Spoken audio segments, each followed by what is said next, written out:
اعوذ باللہ من الشیطان الرجیم بسم اللہ الرحمن الرحیم ربی اشرح لی صدری ویسر لی امری واحلل عقدۃ من لسانی یفقہوا قولی۔ ابو ہریرہ رضی اللہ تعالیٰ عنہ سے روایت ہے، انہوں نے کہا کہ نبی صلی اللہ علیہ وسلم نے فرمایا، قیامت اس وقت تک برپا نہیں ہوگی جب تک تمہارے پاس مال کی اس قدر فراوانی نہ ہو جائے کہ وہ بہنے لگے، یہاں تک کہ مالدار کو یہ چیز پریشان کرے کہ اس کے صدقے کو کون قبول کرے۔ نوبہ یہاں تک پہنچ جائے کہ ایک آدمی دوسرے کو مال پیش کرے تو جواب دے کہ مجھے اس کی ضرورت نہیں۔ عدی بن حاتم رضی اللہ تعالیٰ عنہ سے روایت ہے، انہوں نے فرمایا، آپ صلی اللہ علیہ وسلم کے پاس موجود تھا۔ اس دوران میں 2 آدمی آئے، ایک نے غربت اور تنگ دستی کا شکوہ کیا اور دوسرے چوری اور ڈاکہ زنی کی شکایت کی۔ تو آپ صلی اللہ علیہ وسلم نے فرمایا، راستے کی بدامنی کے متعلق تو تھوڑی مدت گزرے گی کہ مکہ تک ایک قافلہ بغیر کسی محافظ کے جائے گا، باقی رہی تنگ دستی تو قیامت اس وقت تک قائم نہیں ہوگی یہاں تک کہ تم میں سے ایک اپنا صدقہ لے کر پھرے گا مگر اسے قبول کرنے والا نہیں ملے گا۔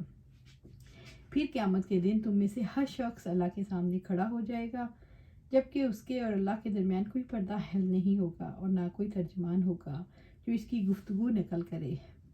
بلا شبہ پھر اللہ اس سے فرمائے گا، کیا میں نے تجھے مال نہ دیا تھا؟ وہ عرض کرے گا، کیوں نہیں؟ پھر اللہ فرمائے گا، کیا میں نے تیرے پاس ایک عظیم پیغمبر نہیں بھیجا؟ وہ عرض کرے گا، کیوں نہیں؟ پھر وہ اپنی دائیں طرف دیکھے گا تو آنکھ کے علاوہ اسے وہاں کوئی چیز نظر نہیں آئے گی، اور اپنی بائیں طرف نظر ڈالے گا، ادھر بھی سوائے آنکھ کے کچھ نظر نہیں آئے گا۔ لہٰذا تم میں سے ہر شخص کو ہر ممکن آگ سے بچنا چاہیے، اگرچہ کھجور کا ٹکڑا ہی دے۔ اگر یہ بھی ممکن نہ ہو تو اچھی بات ہی کہہ دے کیونکہ یہ بھی صدقہ ہے۔ ابو موسیٰ اشعری سے روایت ہے کہ نبی صلی اللہ علیہ وسلم سے بیان کرتے ہیں کہ آپ نے فرمایا، لوگوں پر ایسا وقت ضرور آئے گا کہ آدمی صدقے کا سونا لے کر پھرے گا اور وہ کسی شخص کو نہ پائے گا جو اس کو قبول کرے، اور انسان یہ منظر بھی دیکھے گا کہ مردوں کی قلت اور عورتوں کی کثرت کی وجہ سے 40 عورتیں اس کے ہاں پناہ گزین ہوں گی۔ آگ سے بچو، اگرچہ کھجور کا ٹکڑا اور تھوڑا سا صدقہ ہی کیوں نہ ہو۔ ارشاد باری تعالیٰ ہے، ان لوگوں کی مثال جو اپنے مال خرچ کرتے ہیں، اس میں ہر طرح کے پھل ہوں گے۔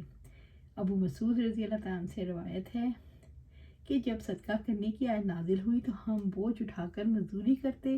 ایک شخص آیا اور اسے بہت سا صدقہ دیا تو لوگوں نے کہا تو یہ تو ریاکار ہے۔ پھر ایک دوسرا شخص آیا اور اس نے ایک سا صدقہ دیا، کہنے لگا، اللہ تعالیٰ سا کے صدقے سے بے نیاز ہے۔ اس پر یہ آیت نازل ہوئی، وہ لوگ جو ان اہل ایمان پر طعنہ زنی کرتے ہیں جو خوشی سے زیادہ صدقہ دیتے ہیں اور ان سے بھی مذاق کرتے ہیں جو محنت سے کما کر لاتے ہیں، یہ منافق ان کا مذاق اڑاتے ہیں، اللہ تعالیٰ انہیں مذاق کا بدلہ دے گا اور ان کے لیے المناک عذاب ہوگا۔ یہ طعنہ زنی اور مذاق کرنے والے کم بخت منافق لوگ تھے، انہیں کسی طرح بھی چین نہیں آتا تھا۔ عبد الرحمن بن عوف نے 8000 درہم صدقہ کیا تو انہیں ریاکار کہنے لگے، اور ابو عقیل رضی اللہ تعالیٰ نے مزدوری کر کے ایک سا کھجور بطور صدقہ دی تو ان کا مذاق اڑانے لگے، اللہ تعالیٰ کو اس کی کیا ضرورت؟